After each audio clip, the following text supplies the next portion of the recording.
Street Journal reports Turkish troops are amassing along the Turkey-Syria border, poised to launch a major military operation against Turkish Kurds. Meanwhile, recent Israeli airstrikes inside Syria suggest an attack against Iranian nuclear facilities may be imminent. Joining us to provide his insights is investigative journalist, First Policy Institute senior fellow Ken Timmerman. His most recent book is The Iran House: Tales of Revolution, Persecution, War, and Intrigue. Ken, I want to discuss some of the revelations in your book, but first, what do you make of Erdogan's buildup of military forces along the border, especially in the northeast? Is Turkey about to invade Syria? It looks like they are, and that would be an absolute disaster for the United States and for the Middle East, for one simple reason. Those Kurds who have been financed by the United States, who are American allies and have been for decades, those Kurds are protecting prison camps where there are an estimated 45,000 to 50,000 ISIS fighters and their families. As of a week ago, the Kurds were saying they were down to half the number of prison guards that they had normally because the Turks were shelling them every day. If this offensive takes place and those ISIS fighters are released, this is going to be an absolute disaster for Syria and for the Middle East and for the Christians of Syria who still remain there. Well, we could see a reestablishment of the Islamic State and the Caliphate, but on to Israel. They've been conducting regular military operations in Syria ever since the fall of Assad. Are they clearing out air defenses so IDF pilots can have smooth sailing across Syria to Tehran? What are they up to?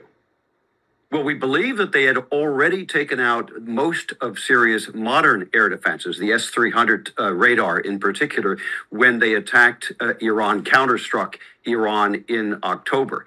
And at that point, they did hit one of the nuclear facilities. I think the Israelis are going to wait until Donald Trump is back in office before taking any additional action against Iran. But I could be wrong. You know, Bibi has done really God's work in destroying Syria's navy, in destroying their air force since the fall of Assad. He wants to make sure that dangerous weapons, including chemical weapons stockpiles, don't fall into the hands of Harat Tahrir, the HTS group that now is, we believe, ruling Syria. And I think the Israelis really deserve our thanks for doing that. And now several of your stunning revelations about Iran in your book, The Iran House. You provide documentation of communication between a Biden administration official and a top Iranian, encouraging the Iranians to attack the U.S. Embassy in Baghdad. Explain more.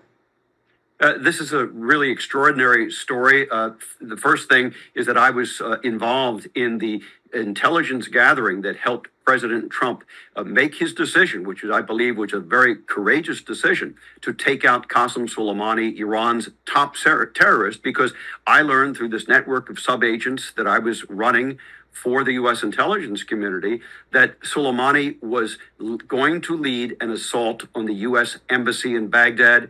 President Trump did not want that to happen. He didn't want to see another Benghazi.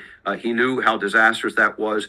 He ordered, to begin with, 100 U.S. Marines to fly up from Kuwait to protect the embassy, and then he ordered that strike on Qasem Soleimani. Later, I learned from another Iranian sub-agent that the attack on the U.S. embassy in Baghdad was not just a plan by Iran's Quds Force. It was actually requested in August of 2019, so over a year earlier, by a senior advisor to then candidate Joe Biden.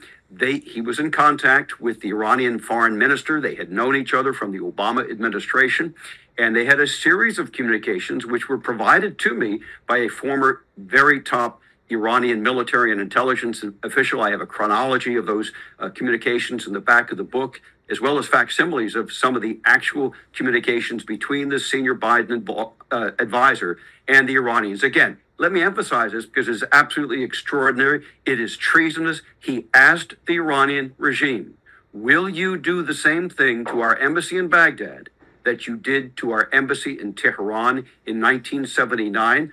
Take our diplomats hostage, seize the embassy. You know, the Democrats have been really obsessed with what they called the October surprise ever since the 1980 election. They were hoping to create another October surprise that would prevent Donald Trump from winning re-election in 2020. This one turned out not to be the one that worked.